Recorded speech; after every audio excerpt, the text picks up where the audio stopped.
जय हिंद दोस्तों। मैं एम आलिमीन आपका स्वागत करता हूं राठौर आईएएस एकेडमी में।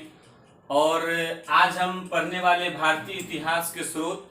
इस वीडियो के माध्यम से मैंने पूरे भारतीय इतिहास के प्राचीन भारत के इतिहास के स्रोत को मैंने एक लेक्चर में तैयार करने का प्रयास किया हूं और इसके लिए काफ़ी मेहनत करना पड़ा ताकि आपको एक वीडियो के माध्यम से सारी स्रोत एक जगह मिल जाए, जिससे आप यूपीएससी के आगामी एग्जाम में आप यूज कर सकें, चाहे BPSC, Maharashtra PCS, other PCS जो भी आप दे रहे हैं उसमें आप यूज कर सकें।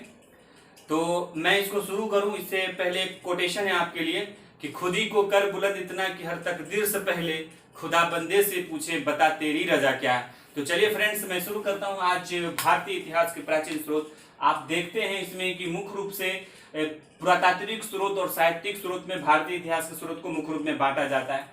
अगर पुरातात्विक स्रोत की बात करें तो पुरातात्विक स्रोत में हम क्या क्या पढ़ते हैं, तो उसमें आप देखिएगा अभिलेख। आप देखते हैं भारतीय इतिहास में बहुत सारे अभिलेख पाए गए हैं और अभिलेख को ही सबसे ज्यादा ऑथेंटिक माना जाता है क्योंकि उसमें डेट वगैरह सारा दिया रहता है। और आपसे अगर पूछ दिया गया कि इन सारे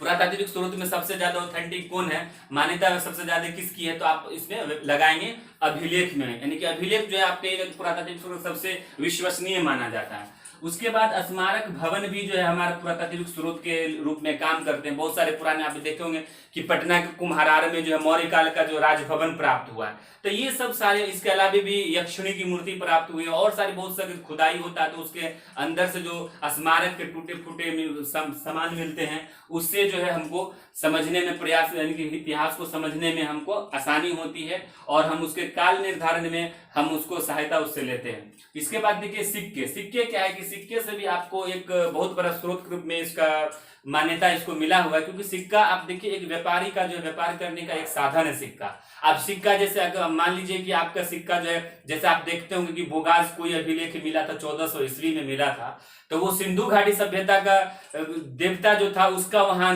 नाम मिला था। तो इस तरह से बताया जाता है कि अगर अब यहाँ का सिक्का कहीं मिला तो इससे यह अनुमान लगाया जा सकता है कि उस काल में जो है इन दोनों देशों के बीच व्यापारिक संबंध थे। और अगर कहीं एक जगह बहुत सारे मुद्रा मिल जाते हैं तो उनसे यह अनुमान लगाया जाता है कि यहाँ मुद्रा छापने की संस्था होगा, यानी कि वहां मुद्रा छापने का स्थान होगा। तो इस तरह की बातें हम कर सकते हैं। अगर उस मुद्रा में अगर कोई देवता है तो आप उसके धार्मिक आधार पर उसका व्याख्या कर सकते हैं। आप देखते हैं समुद्रगुप्त, चाहे और जो मिला था, एक सिक्का मिला जिससे वीणा बजाते हुए समुद्रगुप्त का सिक्का मिला, तो उससे क्या पता चलता है कि समुद्रगुप्त जो है वह संगीत प्रेमी था। तो इस तरह से हम सिक्कों से हम शिक्षा प्राप्त करते हैं और इतिहास को समझने में हमको जो है सिक्के से सहूलियत मिलता है। इसके अलावा आप मूर्तियां देखिएगा तो मूर्तियां से भी जो हमें जो है इतिहास को समझने में बहुत सहायता मिलता है कि उस समय जो किस तरह की मूर्तियां थी, किस चीज की पूजा की जाती थी। तो इस तरह से जैसे आप देखिएगा हड़प्पा सभ्यता के वगैरह में जो मिलता है मातृ देवी की मूर्ति मिलता है, तो इससे ये पता लग सकता है कि भाई उस समय जो है मातृ देवी की क्या कहते हैं मातृसत्तात्मक ज्यादा होगा। तो इस तरह की बातें हम मूर्तियों से पता कर सकते हैं। एक और हड़प्पा से मूर्ति जो प्राप्त हुआ है, जो आप देखें पंडित की मूर्ति जो शॉल ओढ़े हुआ है, दाढ़ी कटिंग, हम उससे लगा सकते हैं कि उस समय लोग शॉल ओढ़ते थे, शेविंग वगैरह करते थे, यानी कि सौंदर्य प्रसाधन में उस समय के लोग ज्यादा अपने आप को लगाते थे। तो ये सारी हम अनुमान लगा सकते हैं किससे, मूर्तियों से। और चित्रकला के बाद मुहर है, मुहर से भी हमारे जो है उस समय के शासक का पता चलता था। तो इस तरह से ये जो सारे स्रोत मैंने आपको बताया, अभिलेख मैंने बताया, अभिलेख के बाद मैंने स्मारक बताया, स्मारक के बाद सिक्के बताया, मूर्तियां बताया, चित्रकला और ये सारे हमारे पुरातात्विक स्रोत में आते हैं। और उसके बाद अब साहित्यिक स्रोत तो बहुत है, एक लंबा लिस्ट है। आप देखिए कि इसमें हमको समझाने में लगता है कि 5 से 6 मिनट लग सकता है, लेकिन हाँ ये है कि इस वीडियो को जब आप पूरी देख लेंगे, आपसे मैं रिक्वेस्ट करता हूँ कि इसको आप पूरी देखिए ताकि फिर आपको स्रोत के बारे में कहीं से भी आपको सहायता लेने की जरूरत नहीं पड़े, क्योंकि हमने इस एक वीडियो के माध्यम पूरा प्रयास किया कि सारे स्रोतों को इकट्ठा करके आपको एक जगह परोस दे रेडीमेड, ताकि आपको मजा आ जाए एग्जामों के टाइम में। तो देखिए अब हम साहित्यिक स्रोतों की बात करते हैं फ्रेंड। तो साहित्यिक स्रोत में आप देखिएगा कि इसको भी 2 भागों में बांटा गया, एक बांटा गया भारतीय साहित्य में और दूसरा बांटा गया विदेशी साहित्य में। फिर जब हम बात करते हैं विदेशी साहित्य की तो देखिएगा इसको भी 3 भागों में बांटा जा गया। आप देखते हैं रोम के लोग आए थे, यूनान के यात्री सब आए थे, आप चीनी यात्री लोग आए थे, और अरबी साहित्य और भी छोटे छोटे 2 साहित्य, लेकिन मुख्य रूप से इन 3 को लिया जाता है क्योंकि यहाँ से ज्यादा यात्री लोग यहाँ आए थे।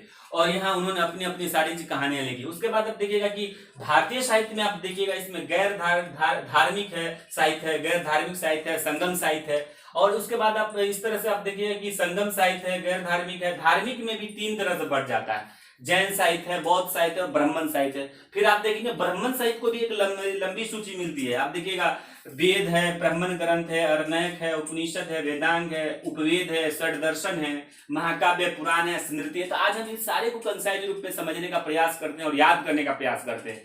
आप इस वीडियो को 2 से 3 बार देखें ताकि ये वीडियो आपको पूरी याद हो जाए और ये पूरा मैप आपके दिमाग में बैठ जाए। अगर ये मैप आपके दिमाग में इमेज बैठ गया दोस्त, मैं दावे के साथ कहता हूं कि आपको एक भी इससे रिलेटेड क्वेश्चन आपका गलत नहीं होगा। और इसका सबसे ज्यादा बेनिफिट आपको मेंस में मिलेगा। आप यूपीएससी के मेंस लिख रहे हैं या किसी पीसीएस की मेंस लिख रहे हैं, तो उसमें अगर आप इस फैक्ट को यूज करते हैं तो बहुत अच्छे आप इसमें नंबर अचीव कर सकते हैं। और ये वीडियो आपको पीटी में लाभ देगा और पीटी के साथ साथ आप जब हिस्ट्री ऑप्शनल की तैयारी करेंगे तो उसमें भी ये वीडियो आपके लिए लाभदायक साबित होने वाला है। तो चलिए अब हम साहित्यिक स्रोत की एक एक हम डिस्कशन करते हैं। सबसे पहले हम बात करते हैं फ्रेंड्स भारतीय साहित्य पे बात करते हैं। भारतीय साहित्य को हमने बताया आपको अभी जस्ट कि धार्मिक साहित्य, गैर धार्मिक साहित्य और संगम साहित्य के रूप में इसको बांटा गया है। तो आप धार्मिक साहित्य में देखिएगा कि एक होता है ब्राह्मण साहित्य, बौद्ध साहित्य, जैन साहित्य। तो जैन साहित्य में आप देखिए कि जैन साहित्य में कौन कौन है। तो जैन साहित्य में परिशिष्ट पर्वन है, उसका भद्र बाहु चरित्र है, भगवती सूत्र है, कल्प सूत्र है इत्यादि है। और उसके बाद बौद्ध साहित्य में देखिएगा सुत्त पिटक है, विनय पिटक है, अभिधम पिटक है, बुद्ध चरित्र है, दिव्यावदान है। इसमें आपको याद क्या रखना, आपको ये याद रखना कि कौन सा साहित्य किस धर्म से संबंधित है।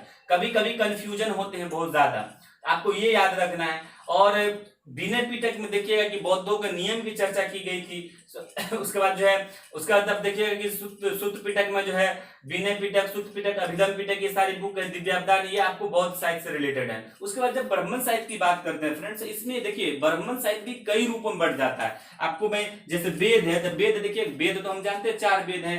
कौन कौन सा है? ऋग वेद है, यजुर्वेद है, साम वेद है और अथर्ववेद है। इसमें आप फ्रेंड इसको क्रम भी याद रखिएगा।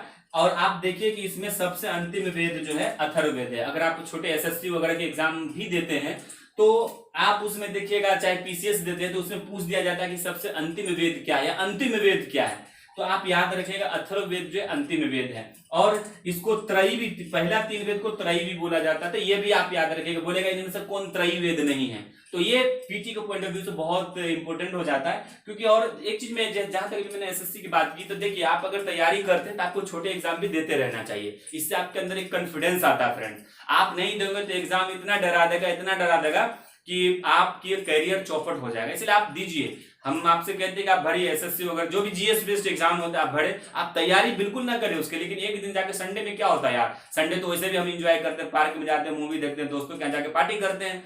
तो आप उस दिन जाके एग्जाम दे लें, मजा भी आ जाएगा, कॉन्फिडेंस भी आ जाएगा। और बाई चांस आपने उस पर अच्छा स्कोर करिए तो आपके अंदर इतनी ताकत आ जाएगी, ऊर्जा आ जाएगी, तो फिर आपके लिए यूपीएससी चाहे पीसीएस निकालना बहुत ही आसान हो जाएगा। आपको मैं ये नहीं कहता कि आपको एसएससी की तैयारी करे चाहे पीसीएस की, लेकिन आप उसके एग्जाम को भी फॉर्म भरे और एग्जाम देते रहे। इससे आपके अंदर जो डर है, भय, एग्जामोफोबिया होता है, मैंने भी बहुत झेला एग्जामोफोबिया दोस्त, इसलिए मैं अपना एक एक्सपीरियंस शेयर कर रहा हूं। आप दीजिए, आपके अंदर से ये भय खत्म हो जाएगा। चलिए दूसरी बात हम करते हैं फ्रेंड ब्राह्मण ग्रंथ के बारे में। ब्राह्मण ग्रंथ देखिए, ब्राह्मण तो बहुत है, मैंने मुख लिया, ऐत्रेय ब्राह्मण है, कौशिकी ब्राह्मण, गोपद ब्राह्मण है। इससे भी हमें जो है भारतीय इतिहास को जानने में जो है मदद मिलती है। उस समय के समाज वगैरह के बारे में हमको, जाति व्यवस्था, ये सब सारी बातें हमको, नियम क्या थे सामाजिक व्यवस्था का, सारी बातें हमको इससे ब्राह्मण साहित्यों से पता चलता है। उसके बाद अरण्यक देखिएगा तो तैतरीय है, मैत्रायणी है, ऐतरेय है इत्यादि है। उसके बाद उपनिषद है तो छंदोग उपनिषद है। देखिए ये बहुत ही इंपॉर्टेंट दोस्त, आप देखिएगा पूछ देता है कि सबसे पुराना उपनिषद कौन है, तो छंदोग उपनिषद है। सबसे बड़ा उपनिषद कौन है, तो छंदोग उपनिषद है। मैं इसीलिए बता रहा हूं ये बात कि मैं विभिन्न एग्जामों के प्रीवियस पेपरों पर देखता रहता हूं, उस पर रिसर्च करता रहता हूं, किस टाइप से क्वेश्चन पूछे जाते हैं, किस तरह से वीडियो बनाया जाए ताकि आपको ज्यादा से ज्यादा लाभ हो। क्योंकि आप उतना सारी बातें नहीं, आप उतना डेवलप भी अभी माइंड नहीं होगा, धीरे धीरे होगा तो नहीं कर सकते हैं। हम लोगों के पास, हमारी टीम के पास एक लंबी एक्सपीरियंस है। हमारी टीम है जो रिसर्च करते रहती है कि किस एग्जाम में किस तरह से क्वेश्चंस पूछे जाते हैं, तो उस आधार पे हम वीडियो बनाने का प्रयास करते हैं और कई स्रोतों का हम जो इसमें आपके सहयोग लेते हैं। और हम लोगों का मकसद है आपकी सफलता। आपके चेहरे पर जब मुस्कान आएगा दोस्त, तो मेरे चेहरे पे भी मुस्कान आएगा, मेरा दिल भी खुश होगा, क्योंकि आपके मुस्कान में मैं अपनी मुस्कान देखता हूं, आपकी सफलता में मेरी अपनी सफलता है। और मैं चाहता हूं कि आप सफल हो और ये 2020 में ही या नेक्स्ट ईयर आप सफल हो कि आप आए, समाज की सेवा करें, देश को सेवा करें और देश को एक बुलंदी तक ले जाएं। क्योंकि आप नहीं आगे आएंगे तो फिर कौन आएगा, आप नहीं अच्छे सोचेंगे तो फिर कौन क्या सोचेगा। आप यूपीएससी की तैयारी करते हैं तो आपके ऊपर बहुत बड़ा जिम्मेदारी है फ्रेंड। तो चलिए हम फ्रेंड आगे बात करते हैं, उपनिषद की बात करते हैं। वेदांग, वेदांग 6 है, सभी जानते हैं। शिक्षा है, कल्प है, व्याकरण है, निरुक्त है, छंद है, ज्योतिष है। तो इसमें आप इसके जो रचिए, जैसे व्याकरण के, निरुक्त के, छंद के, तो ये आप याद रखिएगा सारे जो 6 है। उसके बाद आप आएगा उपवेद में, आयुर्वेद है, धनुर्वेद है, गंधर्व वेद है, इत्यादि है। एक षड दर्शन, इससे बहुत क्वेश्चन पूछे जाते हैं। साख्य, योग, योग का आप जानते हैं पतंजलि, न्याय का गौतम, वैशेषिक का कनाद, पूर्व मीमांसा का जैमिनी, उत्तर मीमांसा का वैदरा नायक है। तो इस तरह से साख्य का कपिल है, ये उसके षड दर्शन के लेखक कह सकते हैं या उसके प्रवर्तक कह सकते हैं। तो इससे खूब क्वेश्चन मैंने यहाँ वो नहीं लिखा है इसके प्रवर्तक को, लेकिन मैंने बता दिया आपको ताकि आप इसको याद कर लें। एक बार और मैं बता देता हूँ, रिकॉल कर देता हूँ। शाक्य का कपिल हो गया, योग का जो है गौतम हो गया, न्याय का गौतम हो गया, वैशेषिक का जो है पूर्व मीमांसा, देखिए माइंड से स्लिप हो रही है। चलिए मैंने इससे पहले बता दिया, आप उसको रिकॉल कर लेंगे, क्योंकि जब पढ़ाने लगते हैं तो एक फ्लो होता है ना स्टेप बाय स्टेप, तो थोड़ा बैक आने में थोड़ी प्रॉब्लम होती है, इसके लिए मैं माफी चाहता हूँ आपसे। चलिए दूसरा 2 काव्य है, महाकाव्य है। एक रामायण है, महाभारत सब लोग जानते हैं। रामायण महाभारत पढ़ना भी चाहिए, इससे बहुत संस्कार आपके अंदर आएंगे, बहुत चीज सीखने को मिलेगा। मैंने भी गीता का अध्ययन किया है, कुरान का अध्ययन किया, बाइबल का भी स्टडी चल रहा है। तो आप देखिए विभिन्न धर्मों के ग्रंथों को पढ़े, क्योंकि आप सिविल सेवक बनना चाहते हैं। तो सिविल सेवक बनने के लिए आपको ऐसा विचार चाहिए ताकि आपको सर्वधर्म संभाव को आप आगे बढ़ा सके, आपके अंदर जो धार्मिक सहिष्णुता आ सके। क्योंकि हम लोग जिस धर्म में पैदा होते हैं, जिस परिवार में शुरू से एक धर्म को मानते, हमारा क्या होता है एक बायस्ड हो जाते हैं धर्म के, चाहे जिस धर्म के भी आप मानने वाले होते हैं। आपको एक न्यूट्रल बनने के लिए आपको विभिन्न धर्म ग्रंथों का अध्ययन करना चाहिए टाइम निकालकर, उससे आपका माइंड भी ब्रॉड हो जाएगा और आप कहीं अगर इस तरह की बात करेंगे तो आपको समाज में सम्मान भी बहुत मिलेगा। चलिए फ्रेंड्स आगे बात करते हैं पुराण की। पुराण में विष्णु है, पुराण है, भागवत पुराण है, शिव पुराण है। स्मृति में मनु स्मृति है, नारद स्मृति है, याज्ञवल्क्य स्मृति है, इत्यादि है। इसके बाद ये हमारा ब्राह्मण है। इसके बाद बौद्ध साहित्य मैंने बता दिया आपको, शुद्ध पिटक, विनय पिटक, अभिधम पिटक, बुद्धि पिटक, दिव्यादन। जैन साहित्य मैंने बता दिया आपको, परिशिष्ट, परमन, भद्रबाहु चरित, भगवती सूत्र, कल्प सूत्र। अब हम बात करते हैं गैर धार्मिक बुक की। ये तो हमारा धार्मिक बुक है और ये गैर धार्मिक बुक है, और ये आप कहिए कि ये बॉर्नविटा है आपके एग्जाम का। आप जो देखते हैं 7-8 बुक का नाम है, इससे हर एग्जाम में एक क्वेश्चन तो रहना है, और किसी एग्जाम में 2-2 क्वेश्चन हो जाते हैं। जैसे अर्थशास्त्र है तो इसके लेखक पूछ देते हैं। मैंने यहाँ पर नाम नहीं लिखा लेखक का, क्योंकि बोर्ड पे स्पेस नहीं था। आप अर्थशास्त्र के जानते हैं, चाणक्य है, राजतरंगिणी है, उसका अष्टधाई है, फिर मुद्रा राक्षस है, अभिज्ञान शकुंतलम, नाग क्या मालविका निमित्त, रघुवंशम, मेघदूत, ये कालिदास की पुस्तक है, हर्षचरित है, उसका कादंबरी है। उसके बाद जो है इसके आप लेखक को भी याद रख लेंगे। उसका संगम में देखिएगा तिरुकुल है, शिल्पाधिकार में मणि मेखले है, और जीवक चिंतामणि इत्यादि है। ये हमारे हो गए थे भारतीय साहित्य। मैंने तीनों इसमें बताए फ्रेंड्स। अब मैं बात करता हूँ, 1 से 2 मिनट और लूंगा मैं आपको इस वीडियो के माध्यम से। अब देखिए विदेशी साहित्य में यूनानी लेखक देखिए मेगास्थनीज है, टॉलमी है, हेरोडोटस है, निर्याकस है, अरिस्टोबुलस है। उसके बाद चीनी यात्री में देखिएगा फाहियान है, हेंसंग है, इत्सिंग है। उसके बाद अरबी साहित्य में है सुलेमान है, अल मसूदी, अल बरूनी है, मार्को पोलो, इब्न बतूता। तो फ्रेंड्स ये स्रोत था। अब मैं इसमें क्वेश्चन किस तरह से पूछता मैं ये बताता हूँ। देखिए जैसे विदेशी साहित्य है तो इसमें ये पूछा जाता है कि कौन सा यात्री जो कब आया था, मतलब किस शासक के समय आया था, और किसके साथ आया था, और किसका राजदूत बन के आया था। तो ये क्वेश्चन आपको पूछता है, तो आप इसको याद रखिएगा फ्रेंड्स। मुझे उम्मीद है और आई होप कि आपको ये वीडियो बहुत ही पसंद आया होगा और बहुत ही अच्छा लगा होगा, और आप तो एक आपके अंदर कॉन्फिडेंस बिल्डअप करने का ये वीडियो काम किया होगा।